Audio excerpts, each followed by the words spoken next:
chiên nấm tỏi cả nhà, ức sôi mỡ, đùi nấm tỏi, còn có cái đùi nên phải ăn vậy. Đùi ngon quá cả nhà, nhưng mà mình trễ chuyến đò đêm nên mình không được ăn nhiều, mà mình chỉ được ăn ít thôi. Giờ mình ăn cơm, mời cả nhà ăn với mình.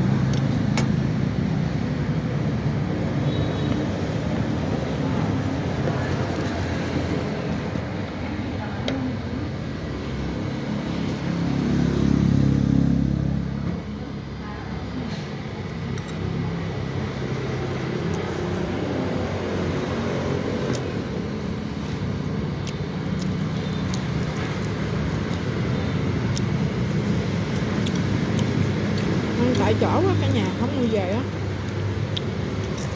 Mình lựa chọn ly Coca-Cola.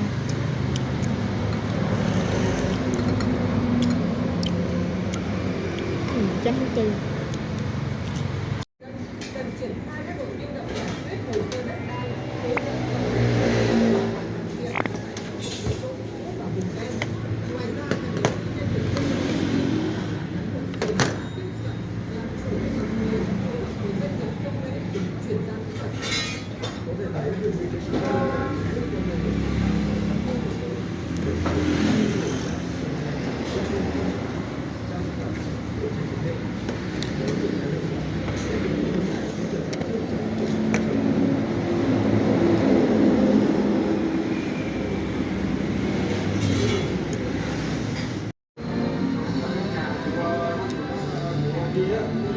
Không còn nghe tiếng máy bay nữa đúng không cả nhà?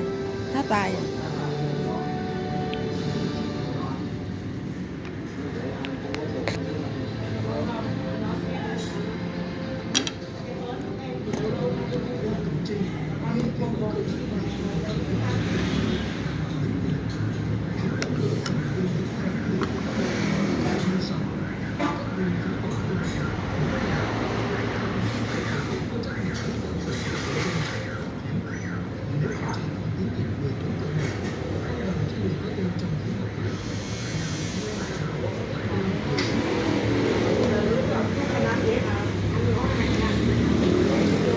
Mời cả nhà nha.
Hôm qua mình đổi này cho, hôm nay mình đổi này rồi.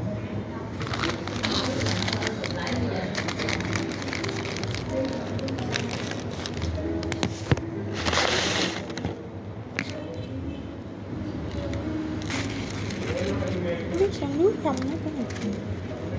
Cái này gà cả nhà.